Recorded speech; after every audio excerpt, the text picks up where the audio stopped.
Ladies and gentlemen, welcome back to another episode of Toffee TV USA. My name is James Boyman, joined as always by my co-host Ryan Williams.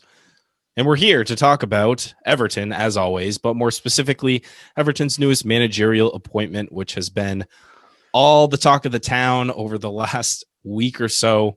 And let's just get right to it, Ryan. I mean, we've got some thoughts on this. We did a pod about Rafa shortly before it was officially announced, but I think having let it sit, let it stew for a little over a week now, some more insights have come to light, and we're going to just get right into it here. Yeah, I don't feel any better about it. I wish I could say I did. I think it's important. We have a slightly different take probably than I think those that grew up, as little kids dealing with fellow Liverpool fans. I think that's something that conflict is felt all the time, and Rafa was a big part of that team. And maybe we don't. I mean, I do a little bit, but maybe don't feel that as much as maybe some of our English brethren. And I think as a result, and maybe a little bit the mentality too, the North Americans a little different as well too. I think we have some other concerns about the direction of the club, and maybe that's related to what we're used to seeing in terms of how North American sports are organized. That could certainly be part of it, but it's just, I think the hiring process itself and some of the quotes by Moshiri, as well as some of the angles and how the Athletic reported on it and some of the names thrown around, I think kind of puts us in a place that I think you and we both talked about this a lot, are not entirely comfortable with. So maybe let's start with Farhad Moshiri. He said some interesting things to talk sport kind of right after the hire.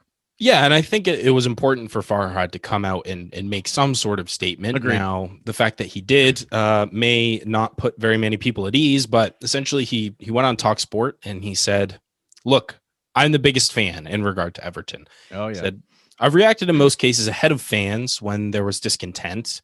I think when there were rallies and banners against Martinez, I acted. When I wanted to get David Moyes and there was protest, I didn't take him. That's pretty telling, by the way. He wanted to get David Moyes. I'm like, yes. I don't remember that being the narrative. But anyway, continue, please. And lastly, and this is in regard to Rafa, he says, but I think this is the case where the connection is a very distant one. He's a professional, dedicated manager who gives his soul to every club he's been to. Not really our concern, I think, as much. The distant connection and Liverpool manager. Again, I don't know if Farhad really gets it, frankly, in this particular instance, because it's not just that. But it's more than that. And we're going to talk about the more than that. But I think in terms of the most vocal and visible angle of protest has been, of course, the Liverpool connection. That's true. Yeah. So he has to address that directly. Agreed. Sure. So he's not crazy to do that. But I still, after hearing what he said, and let's just talk some of the actions. The Athletic reported a couple different things. They kind of continued this narrative that Moshiri preferred a name who, in theory, could quickly get Everton up the table and challenging, were the actual words that the Athletic wrote. Certainly a big name. Ken Wright wants someone who understands the club brands, building a project over time. That to me right there is a conflict and a concern for me. And then let's think about some of the other names that were talked about. I mean, Rafa obviously was the hiring. Graham Potter was discussed. Galtier was discussed. I mean, you start thinking about, Ronald Koeman and the guy whose name we won't ever mention. Marco Silva, who now seems like a real anomaly, or maybe sounds a little bit like Potter, and Carlo, and then Rafa. And I understand there's some big names there, and maybe that's maybe that's the point of commonality here, but I mean, do any of those guys play even all that similar to each other? Not that many of them. No, there isn't a whole lot of continuity in Everton's managerial appointments. Well, what does that sound to you? What's your reaction when you see that? Because I think I feel the same way you would do. Is it just kind of, it begs you start to ask some questions there, of course, right? Yeah. And to be fair, I mean, you look at those three priorities: wanting a manager who can win quickly and move us up the table, fair. Wanting someone who understands the club, obviously important when the fan base is as connected and the club is as connected to the community as Everton is. Sure. And I think most importantly, Brands bringing in the long-term perspective of, well, look, it's all well and good to win now, but you want to set yourself up for long-term success because that's really the only way Everton are going to achieve the heights that we want them to. But it's really hard to find someone who checks all those boxes. And so you have to compromise in some sense, regardless of on any of these guys, but you would still hope to see some sort of high-level vision for the club that trickles down and translates into the managerial appointments that we make. And and I think that's what has me a little more frustrated and perturbed and has me concerned for sure. To me, I remember when Marcel Brands was hired, and I posted something on Twitter to that effect, where he, at the end of this video, his first interview, Marcel Brands, I recommend everyone checking out because I think it's important. He talks about the requirements for the Everton manager. If you recall, technically Silva had not been appointed yet. A modern coach to match Everton's vision. Now that got me excited. I was like, yeah, we're paying homage to the old. I always think of Branley Moore Dock as like the perfect symbolic representation of the identity, of an Evertonian. I think it's paying homage to the past, but like thinking about the future. So yes, modern coach to match Everton's modern vision. They work within the structure of a director of football. That's a modern setup. I think that's really important. They have to accept that. They want to work with younger players. That's what Brand said. Makes sense, right? Because Everton can't afford ready-made prime players. We can't. We just don't, under financial fair play, do not have the revenues of them. So we got to buy the guys maybe a little bit before then, let them develop, you know what I mean, until they become better, become world-class players, or we sell them and buy others, whatever. We need to improve in that way. And then creates the environment for the longer term.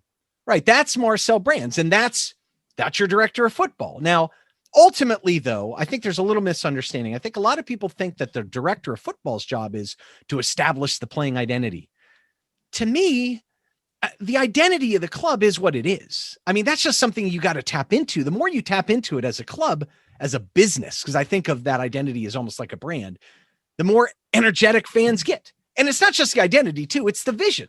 You know what I mean? It's going forward. That's why I use Bramley Moore Dock as an example. It's the modernity of it, like moving into the 21st century type thing. And that's exciting. That gets fans pumped up. And then, I mean, for me, how can you have a strategy to go forward? And we've got to be a little more precise and better than the other clubs because we don't have the revenue. Right. How can you have a strategy and then a plan to achieve those objectives inherent with that strategy if you don't have an identity and a vision? I mean, that's all got to be consistent. The director of football executes and finds players for that playing style. The playing style is part of the strategy. That's a derivation of the identity and the vision. And when I see all those names, I don't see that. And I think in particular, if we go through Rafa's history a little bit, if those are the things that we said, right? Modern coach, works with the DFF structure, wants to work with young players, creates environment for longer term. That's what I was bought in on. I'm a little concerned that Rafa Benitez doesn't do that. And we should walk through his history a little bit. That's kind of the game plan, relatively briefly, and touch on a couple of those things. Because in his first interviews, he talked a little bit about that, Yeah, and just before we get into Rafa's history, because I think it's pretty illuminating to really understand kind of the full context of his career for those that maybe aren't super well versed in the last decade plus of football. But I think it's so key to just emphasize that the identity, vision, strategy, and plan, this isn't like a plane, right? It's one thing downstream from the other. Yeah. When you're talking about the Athletic article and they mentioned, you've got Brands with one idea, Moshiri with one idea, Ken Wright with one idea. Those three are all on the board, and there doesn't seem to be any sort of, the prioritization is Moshiri is the top dog, and what he says goes. Yeah. And so it doesn't really fill you with a whole lot of confidence that there is that sort of tiered structure in place. Yeah, it's concerning, and I think it will have after effects that are problematic and already really has, no matter how good you are. And you don't see it at some other clubs, too. And I think it's okay that Moshiri makes the hiring decision ultimately, but he's got to be the one that lays out the identity and the vision. Now, how much interface he does with fans, I think we're at the ground level, Everton's very good at that. But I think at the top level, just feel like we're missing some tricks there, I think, at a minimum.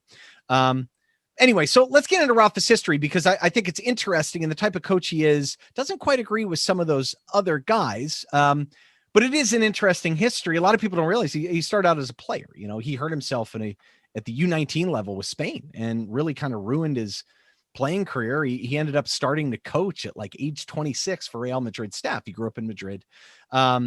His big break was really the Valencia hire. Yeah, exactly. He wasn't the first choice, and they were coming off of back-to-back Champions League runners-up. Yep. But it was a big break for him, but he did improve their league position in 2 out of 3 years. So kind of there's a similar trend to what we'll see further on in his career, but in some sense, riding on the coattails of those who came before him, making improvements, no question about it, but benefiting from work that had been laid before him. And look, everyone needs a little bit of luck. I mean, Real and Barca were down, but he still, he did improve them, on a, a league basis. But this is where the example he gave to talk about his relationship with I've worked with directors of football.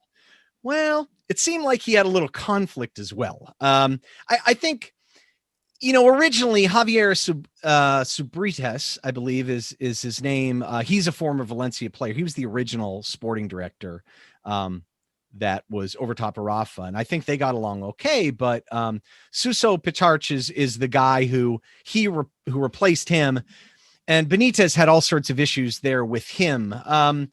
But to me, just in general, this isn't evidence that he gets along well with sporting directors. I mean, they both actually left after 2014. And I mean, a lot of people sided with Rafa as opposed to ownership, but everyone knew there was a rift between Benitez and Suso. And so to me, that's not a good illustration of someone capable of working within that structure. He already has this reputation of being a little bit of a control freak. So to me, that's a little bit of a red flag. But anyway, so let's move on to Liverpool. I think most people know his tenure there.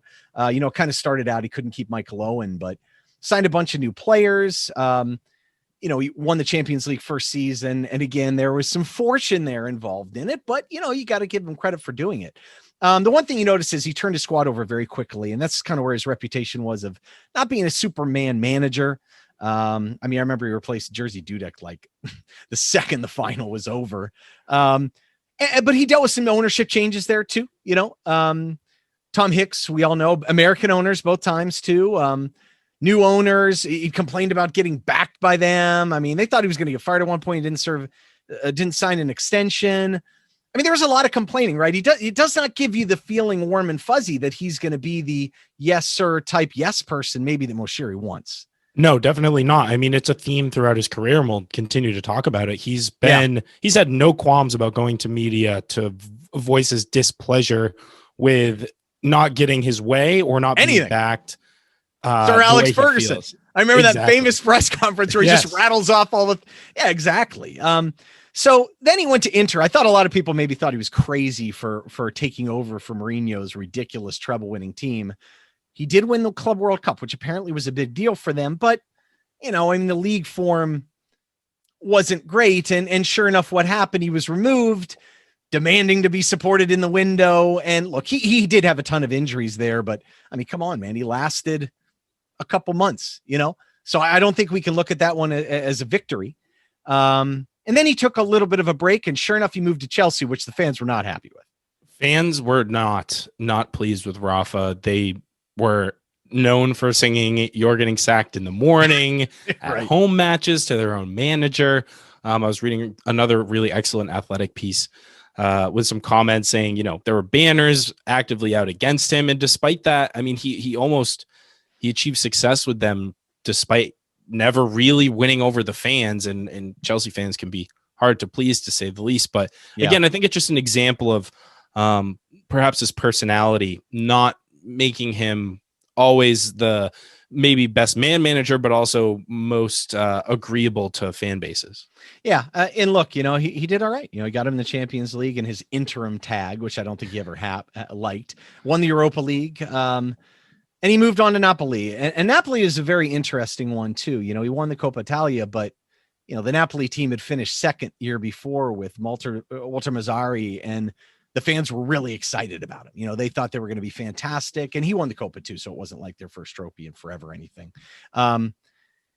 Sure enough, Rafa came in there and it was his way or the highway. And you get a little of that too. Like when you hear Steven Gerrard, some of the ex-Liverpool players talking about it, when it was time for them to go, they went, insisted on playing a 4-2-3-1, even though Mazzarri really played a 3-4-3.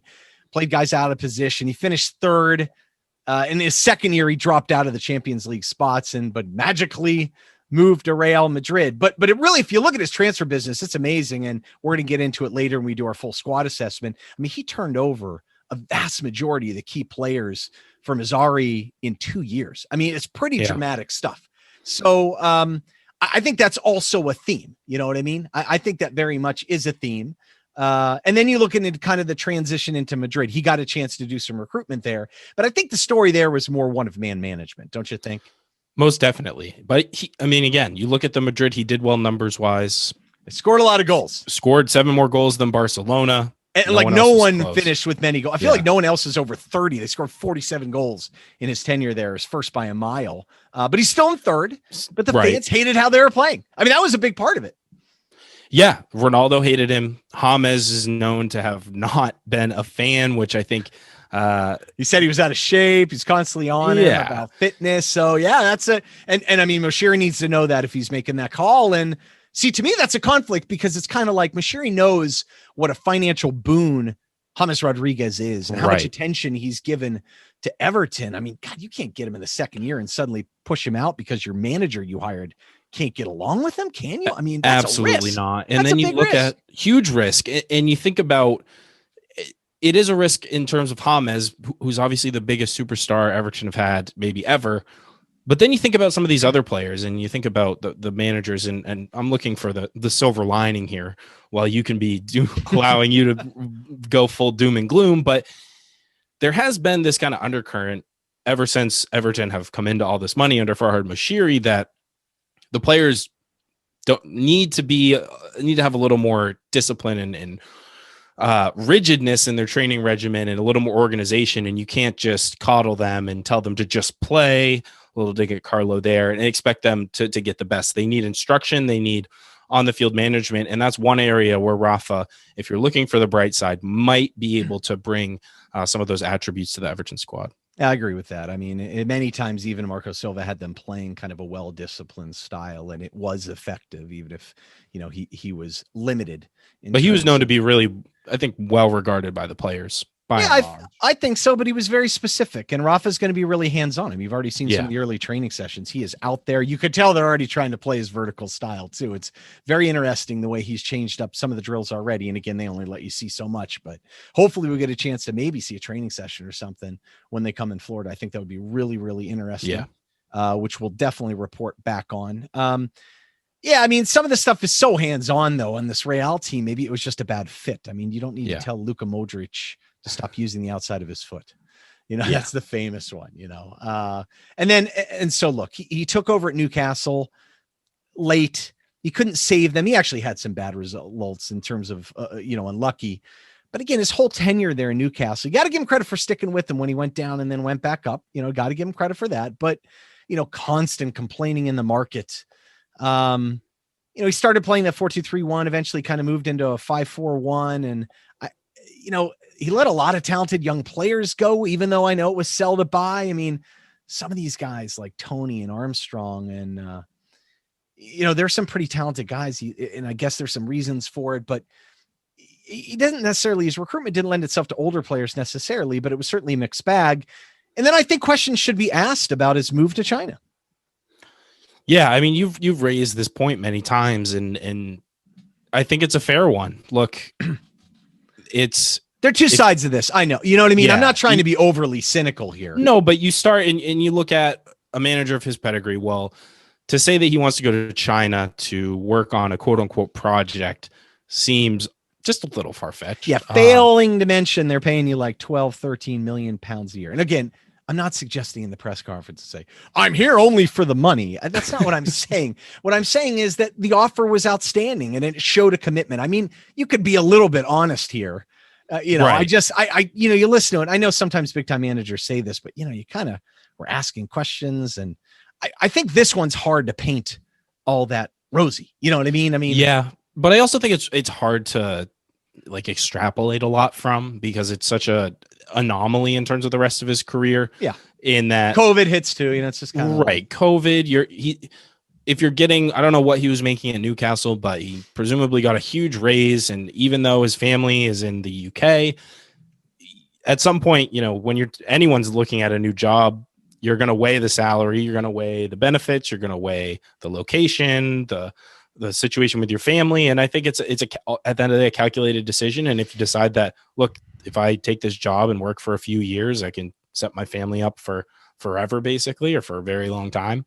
I wouldn't begrudge him for that, but I would also maybe scratch my head and wonder truly about maybe his level of commitment, I guess. Yeah, he says he puts his heart and soul into everything. I mean, that's fine, but ultimately, sure. I view him as he's in China. Like, he didn't have a tremendous amount of options at this point. Some scuttlebutt, some Italian teams were interested. I mean, he's been out of work since January. There have been a lot of job openings since then that have come and gone and been taken. So it gives me some semblance of idea that he wasn't super in demand. So why Everton? And I think he's making a decent wage here. I'm sure he views this as his way back into the fold. I don't care about continuity, either. I mean, I do care in terms of how it lends itself to recruitment, but to me, I don't know if he's here for the long term either. And I don't really care at this point. But I think it's fair to say there is kind of a narrative that could be said that this guy's taking the money. It's convenient for him and it's a way to get back into it. And maybe he doesn't care that much about Everton. But look, I mean, people are going to have pride and do their job. He's a professional. So 100%. I got it. I mean, I'm not insinuating anything malicious or anything like that, but I have no doubt he'll give his all. I suppose, but either way, I think still, when you think about all that and all he represents, and you go back to those things that we just went over kind of before with brands, I think that's really capturing why, if we thought that's what the identity was in the vision of Everton going forward, I don't think he matches that vision. And for me, that's why I'm frustrated. Like, Carlo Ancelotti, I could totally buy is an anomaly. He's to get even him and have access to him. Do you say no to Carlo Ancelotti? Absolutely not. You can't. No, and he said a lot of the right things. And Totally. I guess you could even make a case that the recruitment in the summer, James was cheap, and older. Alon, maybe he just felt like he was willing to spend a little money on one more older guy to provide leadership so that it could facilitate the buying of younger players going forward. So to me, I was still holding out some optimism that Carlo didn't represent a win the now thing because Everton's going to take some time. So I bought in a lot of the things he said and was kind of waiting for the summer and recruitment to see if it changed. Right. But this is, I think, why the Rafa decision kind of threw me a little bit. So let's go back to those things again. So Marcel Brand said, modern coach to match Everton's vision. I mean, would you say he's a modern coach? Like, when I think of modern, I think of now in the present and leading, I guess, the football tactical and innovative world. Whether he is or not, whether he still can. I mean, does he represent that? I've seen you debate ad nauseum even the definition of what a modern manager is, but I think your definition of essentially someone whose current practices are slightly ahead of the curve of what's in vogue at the moment in the game. And to me, Rafa is a guy who's played a very similar system pretty much since he's been a senior coach. Everywhere he's gone. And it's a compact, defensive, and quick counterattack style, which, look, Mourinho's used it effectively. Plenty of managers have utilized that style to great effect, but I don't think it necessarily in line with what's been vocalized by the higher ups at Everton ever since Moshiri came in, right? We wanted to play an attractive style, potentially an expansive style as well. That's not Rafa's style, point blank. No, it's not. So I wouldn't say, I'm not saying he's a bad coach, but he doesn't represent symbolically a modern coach to match I mean, Red Bull, Leipzig, can you see Rafa coaching there? No. Right. No, but that's the point. They have a strong brand, a strong identity. They wouldn't choose a coach like that. So that's, to me, a concern, And then, works with the director of football, the structure. I think he quoted Valencia as being the one time he worked with them. I don't see that as a great illustration that he's comfortable doing that. And he's known to be a tinkerer, a control freak. So to me, I think jury's still out on that one. I would say my first impression is no. Yeah, I would agree. And I really think this is probably the most important aspect of the Rafa hire is what is his relationship going to be with Marcel Brands? Because you mentioned you don't care about continuity, and you shouldn't have to care about continuity in management when you have that top-down vision and you have continuity in the recruiting department, and you're actually have someone who's in charge of, well, guess what, Marcel Brands, you have to look at the 5-year plan. Rafa can look at this year and what he needs to do to make the current squad better and what needs to be implemented. Now, if you have those things colliding and all of a sudden you've got Rafa ripping up trees and selling half of our players in a summer, could be good, could be bad, but could also be detrimental to the long-term objectives of the club. Yeah, and so like I think of the other two ones to work with young players. I mean that the style of play kind of dictates that a little bit too. Red Bull is my example. You would bring in young players there. It's part of their kind of mantra, the disruptor, but also the style of play requires tremendous fitness and athleticism and being very active. So I mean that's younger man's game, and then creates the environment for the longer term. I don't know. Rafa was only at Liverpool for a while. I mean everything else has been relatively quick, I guess. But anyway, I think the whole point though is really it lends itself to concerns about recruitment. I mean, you're recruiting from different styles of play over and over and over again. So you're naturally left with some players that aren't going to necessarily fit this style. And I think it's a problematic one. I mean, Rafa really needs good athletes out there. We have some, but I wouldn't say we're overly athletic.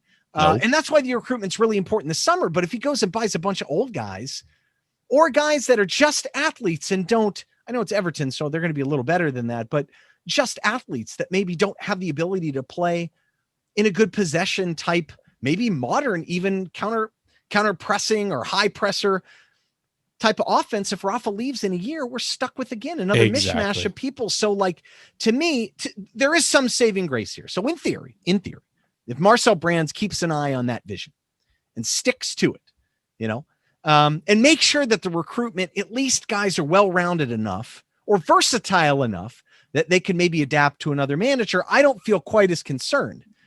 But how can you do? I mean, you can't just keep going back and forth. To me, it is evidence that we do lack identity. We do lack vision, and certainly we're not implementing those things if we have them in a consistent fashion, and it makes recruitment very, very difficult. So some of the players I think will respond to be very happy and be very, very effective with Rafa, but some of the guys that have been effective in the past, there's just no way. Stylistically, it's different. It's just, a square peg round hole situation. And look, there's plenty within the squad that I think both of us would be more than happy to see the back of and never see play for Everton again. But there are some good players in here that even Carlo wasn't able to really get the best out of or utilize in positions that would benefit them. And we're going to get way into that on the on American Toffee podcast when we do our squad assessment part 2. But I guess just in terms of kind of end of the road on Rafa, we always said, regardless of who the manager was, we've been saying it all season, that this summer would be pivotal and would be kind of the tell as to what Everton's real long-term ambitions are. And so once we see the links start rolling in and players starting to sign on the dotted line, it's going to give us a lot of information about how Everton really plan to operate with Rafa and what Marcel Brands exactly is expected to be doing. And I know people are ready to write off Marcel even now, but I don't think it can be understated how important it is that he asserts himself as the director of football and starts to lead in every regard in terms of transfer business. Yeah, and it's going to be interesting. Hopefully they can forge a good relationship and we can at least have recruitment in a way that's intelligent this summer. And look, Rafa's inherited a team that had 59 points last year. This is not a lost cause. This isn't a terrible team, even if we played some flat football. But make no mistake, too, this whole idea that, he plays like Carlo. No, he doesn't. Rafa's counter-attacking sitting back style is more aggressive. It's different. It's very well orchestrated counterattacks, too. These things are designed. You know what I mean? And they practice that way. So I think from a tactical standpoint, I think it will probably be better, more efficient, more effective. My concern, though, James, and the number one test for Rafa immediately is, can he keep the talented guys here immediately? If James goes, if Richarlison goes, it's going to be a serious transition year unless they can just pull a rabbit out of a hat in a recruitment standpoint. And that's just too much turnover to deal with when we already have a whole right side to replace. Right. But we will get into all your recruitment needs, position by position. We'll talk about Rafa's old recruitment, who he's brought in, what type of player he wants at every single position of need in incredible detail on the American Toffee podcast. But I think we've knocked everything out, at least for now, here on Toffee TV USA. Amen to that, Ryan. Yes, thank you everyone for listening to this episode and watching this episode of Toffee TV USA. If you're not already, for whatever reason, subscribe to Toffee TV. hit that subscribe button, hit the like button on this video, leave us a comment. Would love to hear what you thought of this episode. Otherwise, we'll be with you next time. And until then, up the Toffees.